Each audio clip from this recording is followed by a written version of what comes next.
সালাম আলাইকুম। আমি যখন এই নিউজটি করছি আমি জানি না এটা ভিডিওটা প্রকাশিত হয়েবার আগে নাকি পরে ঘটনাটি ঘটতে যাচ্ছে। হয়তো ইতিমধ্যে হয়ে গেছে, নিউজটা একটু পরে পেয়েছেন, অথবা ঘটতে যাচ্ছে। ইরানে বড় ধরনের যে অভিযান চালাবে এর ফাইনাল সিগন্যাল আমি আজকে দেখলাম ইন্টারন্যাশনালি। কোনটা? হঠাৎ করেই যুক্তরাষ্ট্র এবং ইরানের মধ্যে সম্ভাব্য যে উত্তেজনাকর পরিস্থিতি, এই পরিস্থিতির মধ্যে গণহারে ফ্লাইট বাতিল করা শুরু করেছে আপনার আন্তর্জাতিক এয়ারলাইন্সগুলো। তাও কোথায় দেখেন, শীর্ষ আন্তর্জাতিক এয়ারলাইন্সগুলো মধ্যপ্রাচ্যগামী এবং মধ্যপ্রাচ্যের উপর দিয়ে চলাচলকারী, মধ্যপ্রাচ্যগামী এবং মধ্যপ্রাচ্যের উপর দিয়ে, অর্থাৎ যদি ঘটনা ঘটে তাহলে ইরান মধ্যপ্রাচ্যের অনেক দেশে কিন্তু অভিযান চালাবে, মানে মার্কিন যে সামরিক ঘাঁটিগুলো আছে সেগুলো টার্গেট করবে। সো টার্গেট করতে গেলে সেখানে তো আকাশে বিমান থাকে, বিমানগুলো উড়ে যাবে, ধ্বংস হবে।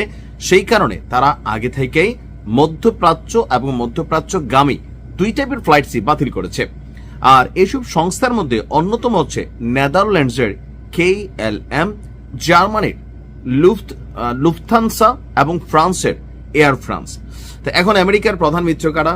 ফ্রান্স এবং জার্মানি, যারা সবাই চাচ্ছে যে আপনার ইরানের বিরুদ্ধে আমেরিকা একটা ভূমিকা রাখুক। সো এই রাষ্ট্রগুলো যখন তাদের নিজস্ব ফ্লাইট ক্যান্সেল করে, বাতিল করে, তাহলে বুঝতে হবে হয়তো ঘটনা ঘটা শুরু হয়েছে অথবা অল্প কিছুক্ষণের মধ্যে ঘটতে যাচ্ছে। আর প্রতিবেদনে বলা হয়েছে ফ্লাইট বাতিলের ফলে ইসরায়েল, দুবাই এবং সৌদি আরবের রাজধানী রিয়াদ সহ গুরুত্বপূর্ণ গন্তব্যগুলোতে বিমান চলাচল মারাত্মকভাবে ব্যাহত হচ্ছে। ভূরাজনৈতিক পরিস্থিতির কথা উল্লেখ করে এয়ার ফ্রান্স বলছে তারা সাময়িকভাবে দুবাইগামী ফ্লাইটটা বন্ধ রাখবে। অন্যদিকে নেদারল্যান্ডসের এয়ারবাস কোম্পানি যেটা আছে KLM, তারা বলছে তারা ইরান, ইরাক এবং উপসাগরীয় অঞ্চলের আকাশ সীমা ব্যবহারকারী কোনো গন্তব্যে ফ্লাইট পরিচালনা করবে না। রাষ্ট্রগুলো কোনটা? ইরান, ইরাক এবং উপসাগরীয় অঞ্চল।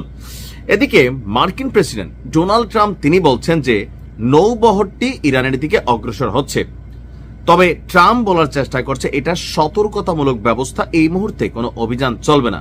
যদি নাই চলে তাহলে কেন ট্রাম্পের এই মিত্রশক্তিগুলা ফ্রান্স, জার্মানি তারা বা নেদারল্যান্ডস তারা কেন তাদের ফ্লাইটগুলা বন্ধ করে দিচ্ছে? আপনি কি কিছুটা বুঝতে পারছেন?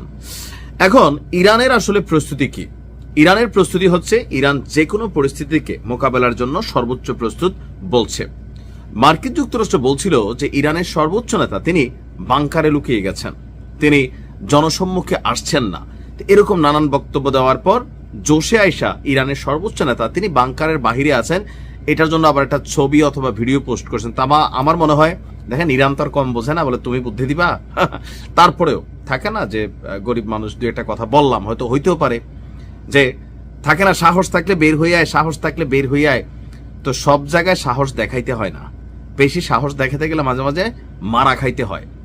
এখন দেখা যাচ্ছে 20 জন মানুষ, আপনি ভাই একটা বীর পুরুষ, বাট 20 জন মানুষ উইথ আর্মস। আপনি একজন মানুষ যতই শক্তিশালী আর সাহসী হন, যাই এত কিলানের সুযোগ পাইতে না আগেই তো শুট করে ফালাই দিবে। সো ইরানের সর্বোচ্চ নেতাকে হয়তো এইভাবে উস্কাইয়া বের করা হচ্ছে, অথবা জনগণকে বলা হয়েছে পালাই গেছে রে, পালাই গেছে, তোমাদেরকে ফালাই দিয়া পালাই গেছে, আমেরিকা আসার খবর শুই না।